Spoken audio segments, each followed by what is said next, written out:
Alam nyo, Mr. Magalong, yung UP na lang po asikasuhin nyo, nagkalat po ang tsongke.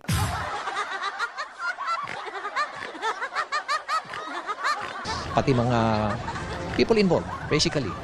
Talagang maglalabas siya kasi takot din sila lahat eh. Alam nila na may ipit sila. Nasaan nga yung dokumento, hinahanap ni Yusik Claire? Ang tagal na, puyat na kami kakahintay, Mr. Magalong. Para maging magalong, maging magaling, ilabas nyo na. Ang tagal. Ang tagal, Mr. Magalong. Ano ba hinihintay natin? Anong pecha na?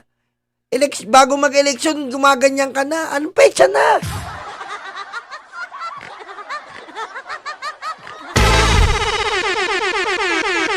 Ayon kay Magalong, kalimitang moro-moro lang ang mga bidding. Ang paboritong construction companies daw ng mga politiko ay ang mga mabilis umano magbigay ng kickback sa kanila. Sabi raw ng mga nakausap niyang kontratista, sa 100% na project cost, 25% umano ibibigay sa Committee on Appropriations. Oo nga, alam na namin niya. Ilabas mo na Magalong para maging magaling ka na. Diba? Huwag mo kasi kasuhin yung bumaba ang chonky sa UP. Oh. Saan ba kadalasan nakukuha yung mga chonky? Di ba ang dami nakukuha ang chonky sa Baguio? Oh. Huwag mo kasi kasuhin yun. Dito ka umepal. Huwag mo kasi kasuhin yung bayan mo. Dito ka na lang. Di ba? Dito ka na lang sa ano. Dito ka sa Kapatagan. Diba? Hoy, shoutout sa best friend ko ha. Jay Oka, best friend. Mista. Jay, shoutout pare. Kongreso, 5 to 10% para sa kongresista na kung tawagin ay parking fee o pass-through, 3% sa Bids and Awards Committee ng DPWH at may 3% din ng mga lumahok. Alam na namin yan, percent. Nakita nga namin si Joel, Lord siya eh. Joel is Lord. Hoy, Nick Candido. Thank you, Nick Candido. Alam na namin yan, Magalong. Moro-moro na bidding. Kung 12% ang kita ng construction company, 30% na lang daw ang matitira para sa mismong flood control project. Alam na namin yan eh.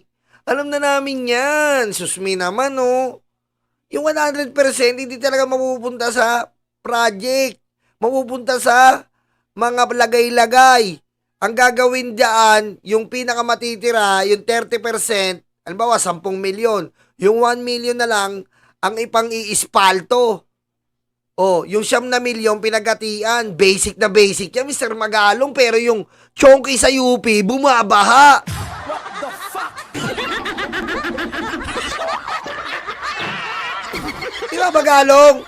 Yun na nga si kasuwi mo, chonky sa UP, bumabaha. Ang kwento nga dyan among the contractors. Oo. Kung sino pa ang di pumipirma sa dokumento, Oh, siya pa ang may pinakamalaking porsyento. nako, parang bago yun eh. Ganun naman talaga eh. Ganun naman talaga eh. Ganun pa rin yung kwento mo. Dokumento rito, Mr. Magalong, para maging magaling tayo. Dokumento. Isipin mo pag nagkakaso, di ba? Sinong kakasuhan? Yung mga nakapirma sa dokumento, sa kontrata, DPWH, at yung kontraktor. Pero yung pinakamalaking mga porsyento, ito yung mga politiko. Anong sabi? Paano sila masasabit? Ang Malacanang hinimok si Magalong na ilahad sa Pangulo kung ano ang may tutulong Oh. nito. May naiset na raw ng mekanismo ang Pangulo kung paano iimbestigahan ang mga proyektong ito. Walang timeline na ibinigay si Pangulong Bongbong Marcos bagamat naisumano niyang mabilisan ang pag-iimbestiga. Pagdiin pa ng palasyo, dapat may mapanagot sa palpak na flood control projects o kaya ay ghost projects.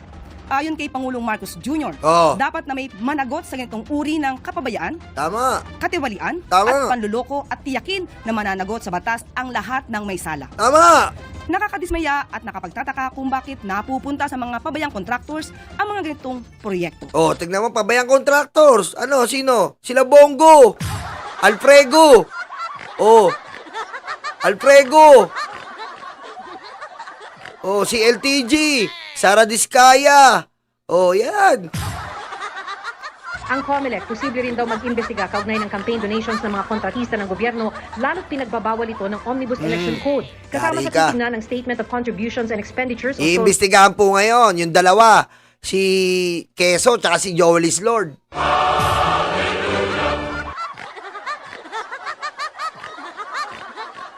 Ang hirap ng ganyan eh. Yung lagi kang namamato ng